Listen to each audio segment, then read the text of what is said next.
मित्रः शं वरुणः शन्नो भवत्वर्यमा शन्न इन्द्रो बृहस्पतिः शन्नो विष्णुरुक्रमः ॐ शान्ति शान्ति शान्तिः।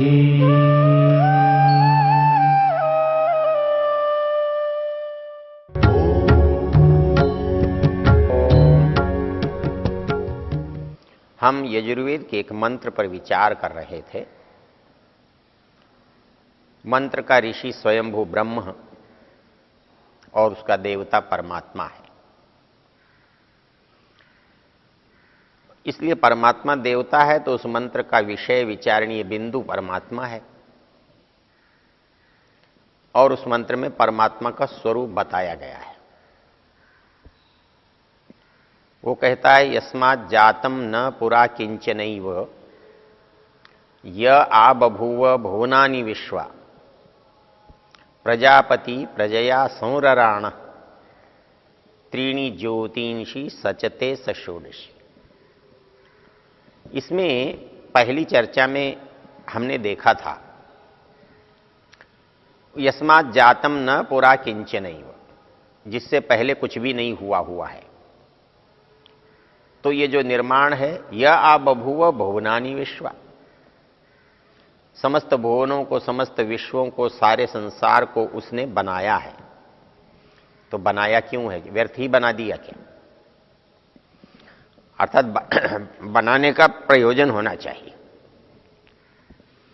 तो हमने देखा था कि तीन वस्तुएं, इनकी सत्ता होने पर जब तक इनमें समायोजन नहीं है, संयोजन नहीं है, तब तक कुछ बनता नहीं है। तो कैसे बनना चाहिए? जड़ प्रकृति से तो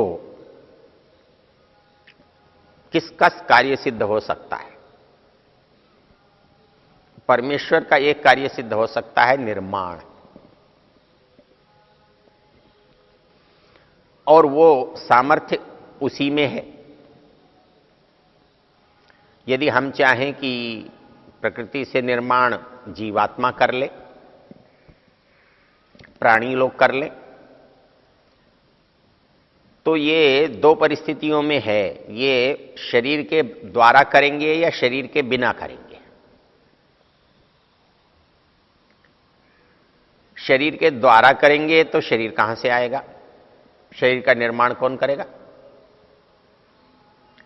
शरीर बने बिना निर्माण कैसे करेंगे? और संसार में सारा का सारा जो निर्माण संसार के रूप में है, वो मनुष्य के द्वारा किया हुआ नहीं है।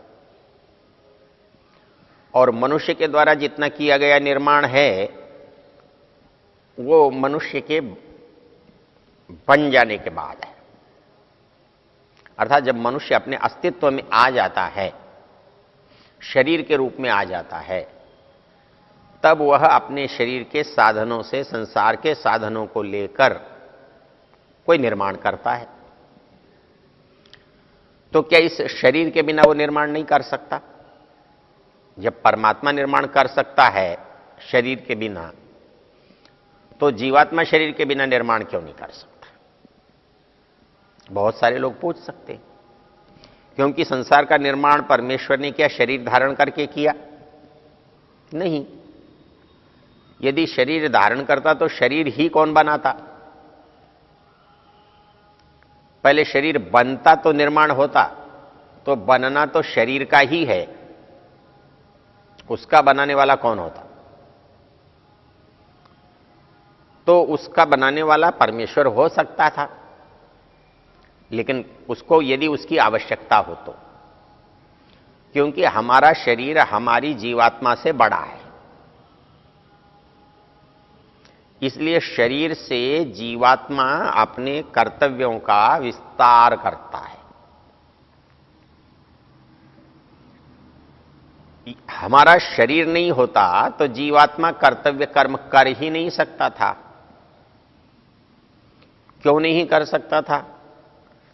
क्योंकि कर्म कहां करता, अपने अंदर करता या अपने से बाहर करता? अपने अंदर करता तो उसको सूक्ष्म है, उसको आवश्यकता नहीं है। और यदि उसको आवश्यकता है तो उसके लिए साधन है, और वो साधन इस शरीर के रूप में मिलते हैं।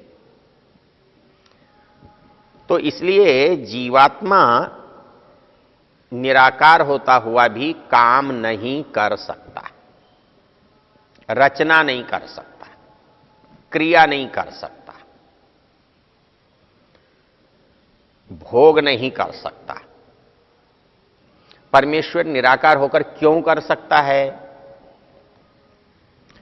क्योंकि वह सब स्थानों पर विद्यमान है।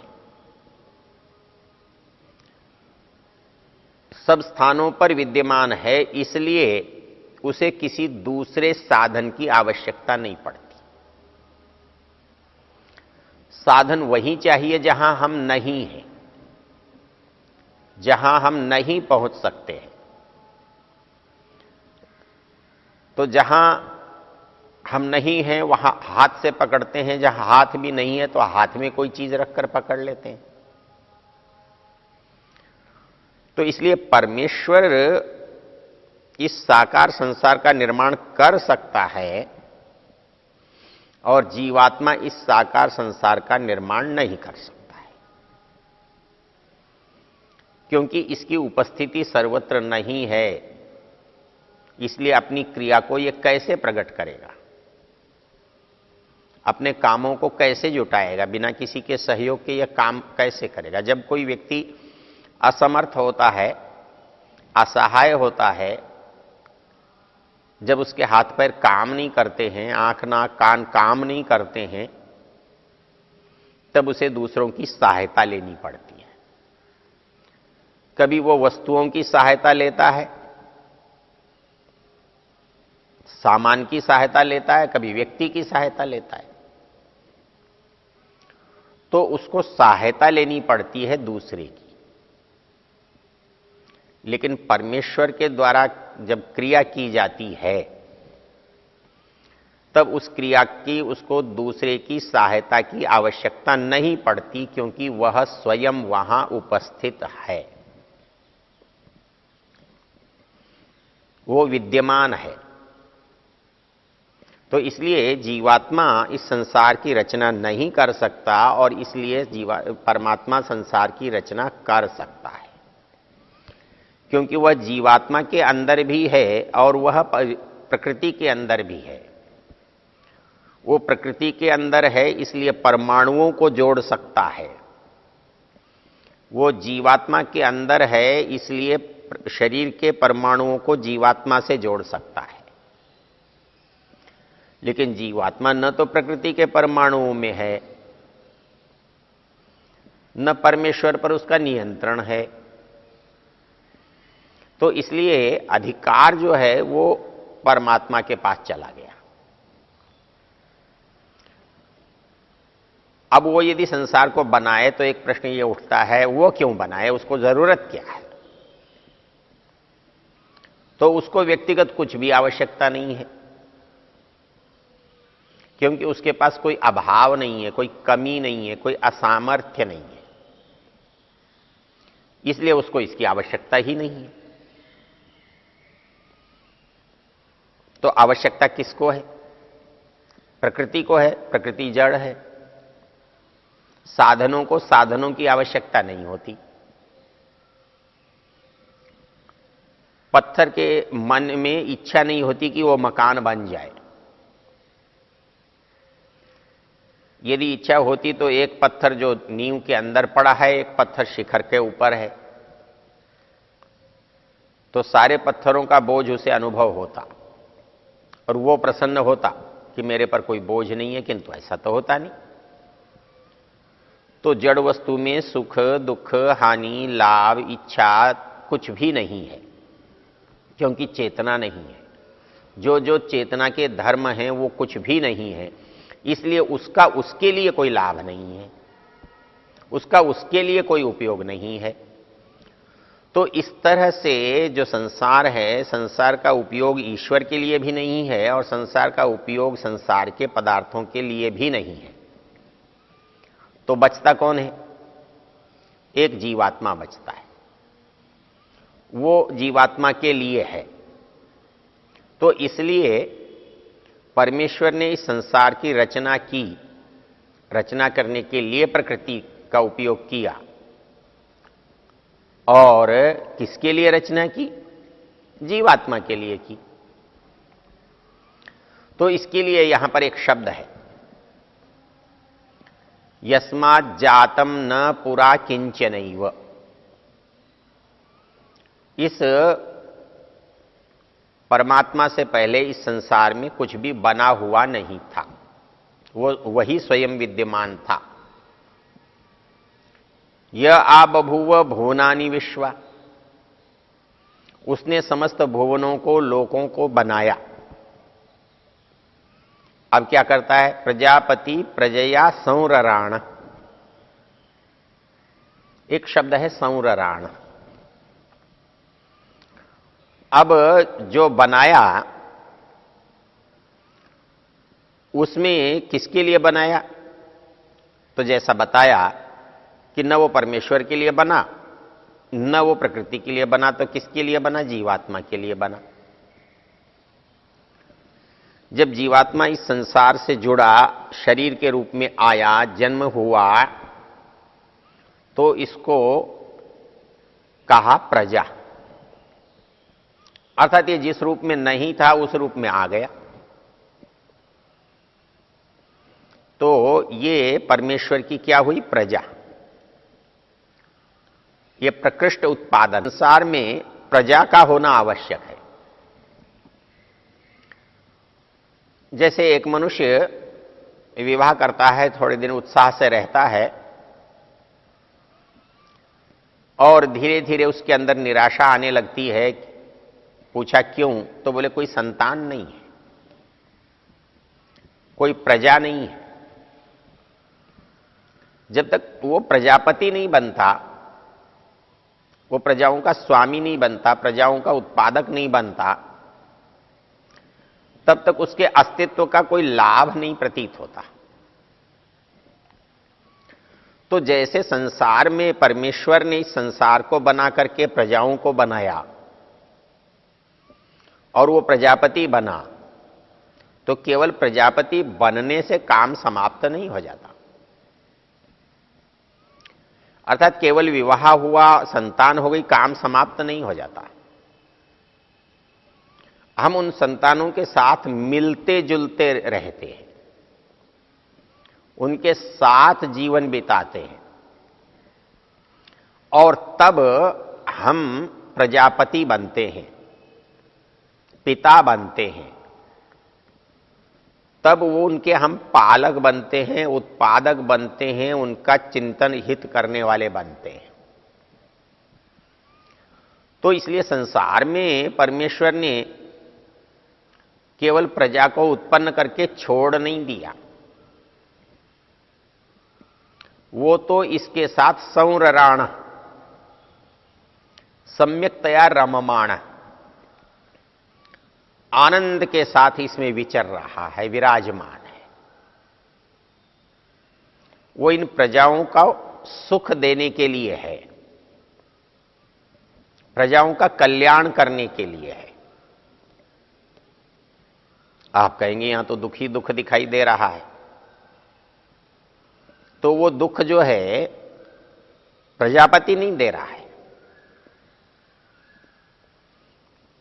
वो दुख पिता नहीं दे रहा है, वो दुख ईश्वर नहीं दे रहा है, वो दुख हमारी भूलों से हमें मिल रहा है। हम रास्ता भटक जाते हैं, न तो उसमें सूर्य का दोष है, न रास्ते का दोष है, उसमें तो हमारी जानकारी का दोष है, हमारी असावधानी का दोष है। इसलिए यदि हम उस सूर्य के प्रकाश का पूरा लाभ उठाना चाहते हैं तो उसमें अपनी सावधानी को भी तो जोड़ना पड़ेगा। तो वैसे ही संसार में जो प्रजा हैं, प्राणी हैं, जीवन है, उस जीवन की उत्पत्ति उस प्रजापति ने की है। और वो प्रजापति प्रजाओं से एक क्षण के लिए भी एक कण जितनी दूरी भी नहीं रखता है, अर्थात वो सदा सर्वदा इनसे मिला हुआ रहता है। इसलिए यहां पर एक शब्द का प्रयोग किया, संरराण, सम्यक्तया रममाण, अर्थात बिल्कुल जैसा होना चाहिए वैसा अच्छे से अच्छे रूप में वो प्रजाओं के साथ जुड़ा हुआ है और वो इन प्रजाओं के कर्मों को देख रहा है। क्योंकि जब आपने निर्माण किया है तो उसके सदुपयोग का उत्तरदायित्व भी आप पर है। तो जड़ वस्तु का उपयोग तो आप कर सकते हैं, आप कह सकते हैं इसका सदुपयोग ऐसा है, लेकिन चेतन के साथ कैसे करेंगे? चेतन का निरीक्षण करते, क्योंकि चेतन के ठीक करने के लिए चेतन के मन में ठीक करने की इच्छा होनी चाहिए, और वो तब हो सकती है जब उसे सही गलत का ज्ञान हो और दंड और पुरस्कार का लाभ हो।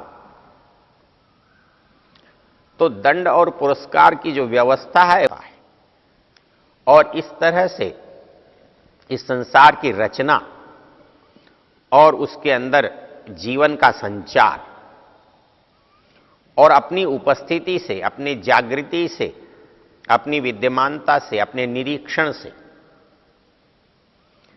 इस संसार का संचालन वो कर रहा है, क्योंकि वो बिना उपस्थिति के संचालन नहीं कर सकता। इसलिए वेद कहता है प्रजापति प्रजया संरराण। ओ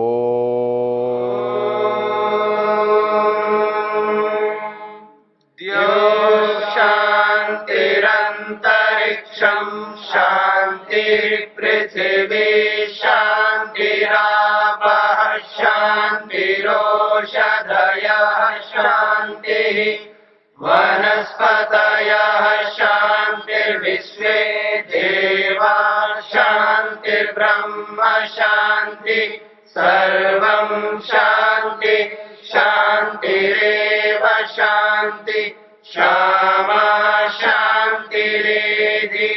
ओम शांति शांति शांति।